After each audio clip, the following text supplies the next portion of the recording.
Le gouvernement de cohésion nationale, composé de 47 membres, sans surprise, le Premier ministre Augustin Matata Ponyo est maintenu. Il aura autour de lui 3 vice-premiers ministres. 7 opposants font partie de cette équipe, dont Thomas Louaka du MLC qui devient vice-premier ministre et ministre des Pétentik. 10 ministres de l'ancien gouvernement sont maintenus à leur poste. Détail avec Claude Biringaniné et Jimmy Mavouba.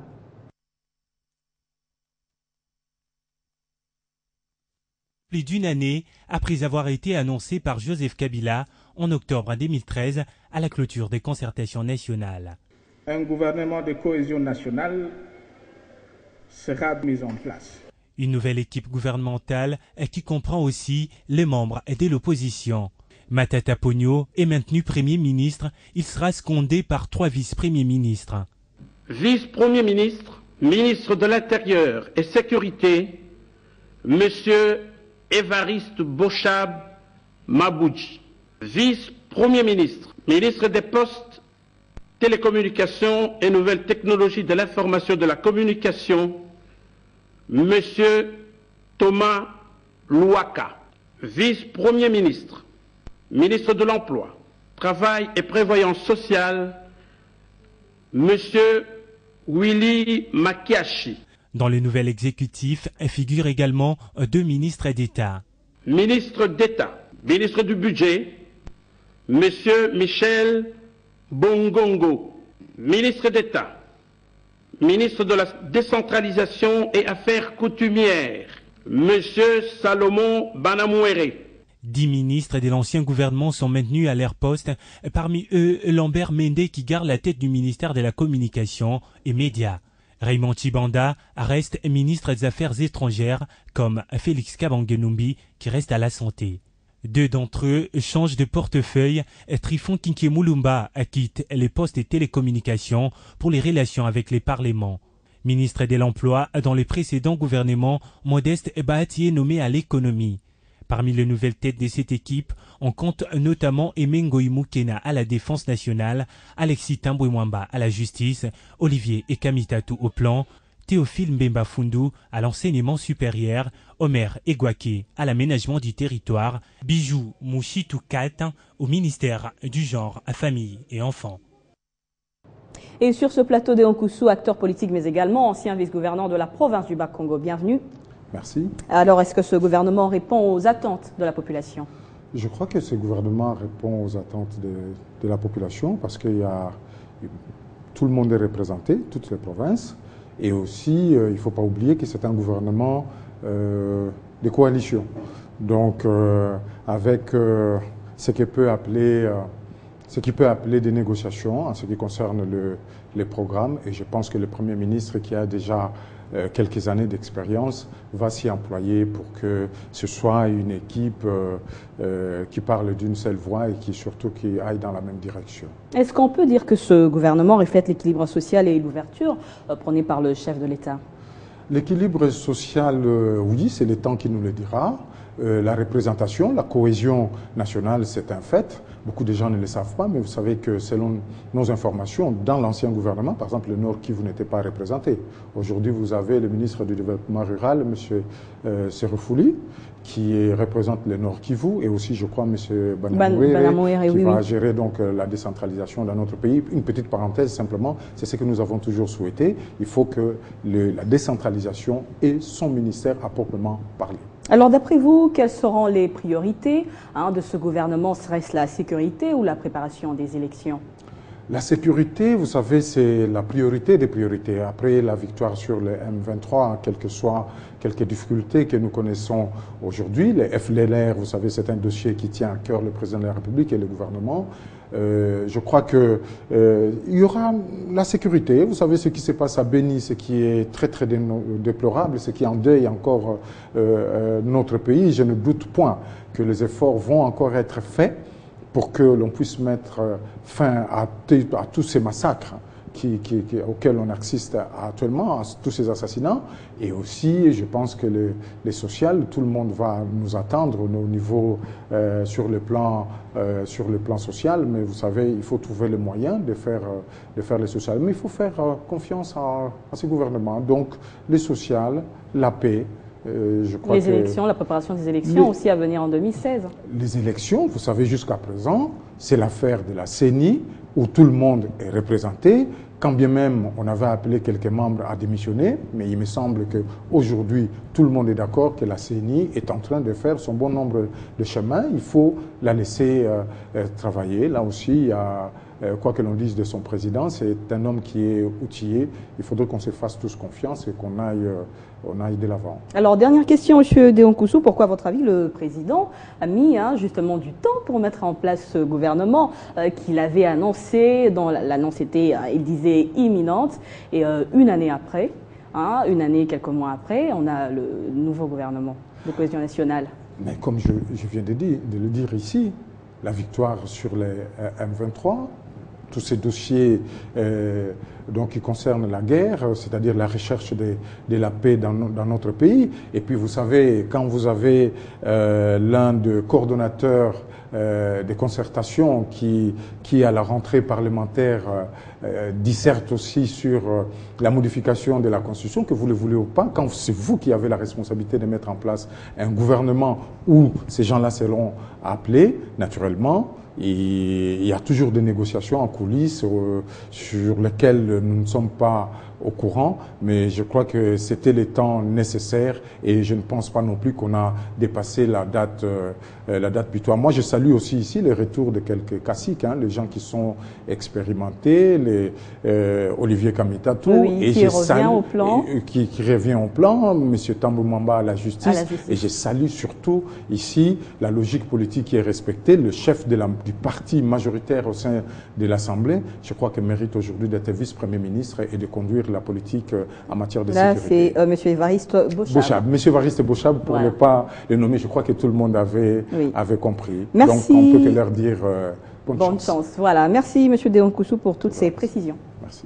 Je vous l'annonçais au sommaire de ce journal, le chef de l'État vient d'offrir à Patience, une jeune fille de 13 ans, orpheline et victime de viol, des soins appropriés à l'étranger après 5 interventions qu'elle a subies à l'hôpital Il Africa de Goma. Une action qui rentre dans le cadre de la campagne Orange des Nations Unies relative à la lutte contre les violences sexuelles lancée en novembre dernier. La lutte contre les violences sexuelles reste une préoccupation pour le gouvernement congolais. C'est pour avoir posé un acte de solidarité en accueillant sur son territoire des réfugiés originaires du Rwanda que les populations congolaises de l'Est de mon pays sont privées de la paix, droit élémentaire de tout être humain. Malgré ce fait, le président Joseph Kabila reste déterminé à éradiquer la situation et apporter son soutien aux victimes de ces actes inciviques. Voilà qui justifie l'arrivée à Kinshasa de cette jeune fille du nom de Patience, accueillie ici par la représentante personnelle du chef de l'État en matière de lutte contre les violences sexuelles basées sur le genre. Victime du viol sur le chemin de l'école par cette soldat d'un groupe armé dans le Maniema, Patience doit être évacuée en Afrique du Sud pour des soins appropriés. Les services sociaux de Hill Africa l'avaient récupérée là-bas parce qu'on avait appris qu'elle avait été violée, qu'elle avait eu une grossesse et que pendant l'accouchement, elle avait été complètement détruite. C'est comme ça qu'on l'a amenée à Goma, à Hill Africa. Nous avons essayé de la soigner pendant 2 ans. On a fait des efforts. Elle s'est améliorée, je peux dire presque à 70%. Mais elle a encore besoin de 2 autres interventions pour qu'on la déclare complètement guérie. C'est pour ça que nous sommes ici, pour aller avec elle en Afrique du Sud. Une prise en charge qui intervient à la suite des missions d'écoute à Goma de la représentante personnelle du chef de l'État en matière de lutte contre les violences sexuelles basées sur le genre. Le message lancé au chef de l'État, c'est que nous sommes très conscients du fait qu'il a un cœur pour les gens qui souffrent et nous le remercions d'emblée d'avoir pris ce cas et de la prendre en charge pour qu'elle puisse être soignée complètement et qu'elle puisse être réinstallée dans la société après sa guérison. Les remerciements vont également à toutes les personnes qui ont répondu à l'appel du chef de l'État afin que Patience retrouve son droit de rêver, de s'épanouir et de poursuivre sa scolarité. Et le Premier ministre Matata Ponyo a présidé ce lundi la réunion de la troïka stratégique du gouvernement. Des questions essentiellement économiques ont été au menu des entretiens. Une présence tout de même inhabituelle a signalé celle du ministre des Mines. Martin Kaboueloulou est allé éclairer certains points d'ombre, notamment ceux liés au cours des matières premières en 2015. Réunion traditionnelle, mais en même temps réunion très particulière. Vous voyez bien que pour une fois, la Troïka stratégique se tient en fin de journée, ce qui est inhabituel par rapport aux usages ici. Réunion également, on va dire, exceptionnelle parce que pour un certain nombre de membres du gouvernement, comme moi-même, comme mon collègue de gauche, ce sera la dernière réunion.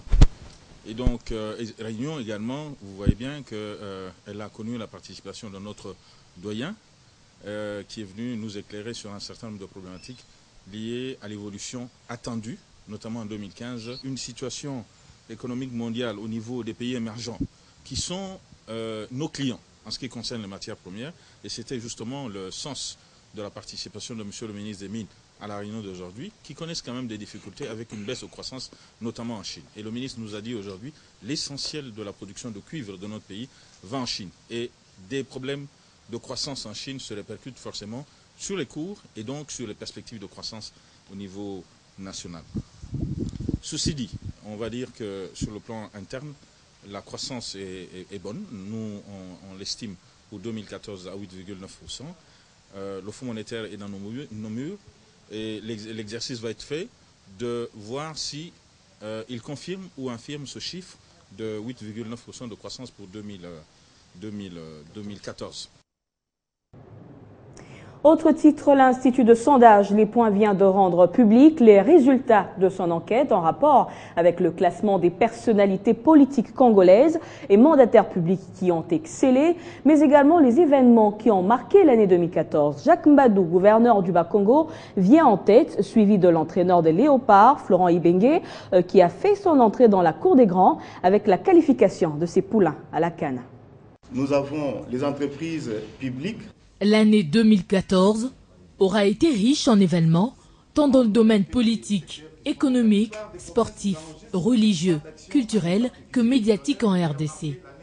Au classement global des personnes ayant marqué l'année 2014, d'après l'enquête de l'Institut d'études des marchés, de faisabilité et de sondage Les Points, le gouverneur du Bas-Congo vole la vedette avec la mention 90%, suivi de l'entraîneur des Léopards, Florent Ibenge, qui totalise 75%. La sortie du gouvernement d'hier vient réconforter nos rapports par sondage. À ce qui concerne les enquêtes politiques que nous publions, puisque les enquêtes à caractère commercial et autres sont confidentielles, nous ne les mettons pas à la disposition du public. Mais nos enquêtes par sondage d'opinion que nous réalisons souvent au niveau politique retiennent une catégorie des ministres. Et tous ces ministres sont repris dans les gouvernements. Les entreprises publiques, elles, restent dominées par Anatole Kikwa de l'EGFREM, qui s'est investi pour la modernisation de cette entreprise. Mais sur base de quels critères repose ce rapport qui consacre ces personnalités? Il faut faire partir des différentes catégories, des différents domaines sélectionnés.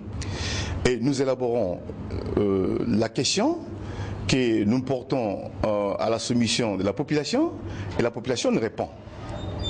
Et la population fait ce commentaire que vous avez dans les rapports. Plusieurs événements ont marqué l'année 2014, à en croire ce rapport, notamment l'efficace riposte contre la fièvre Ebola à Djera, l'inauguration du parc agroalimentaire de Bukangalonzo et des actions diplomatiques menées pour redonner à la RDC sa place dans le concert des nations.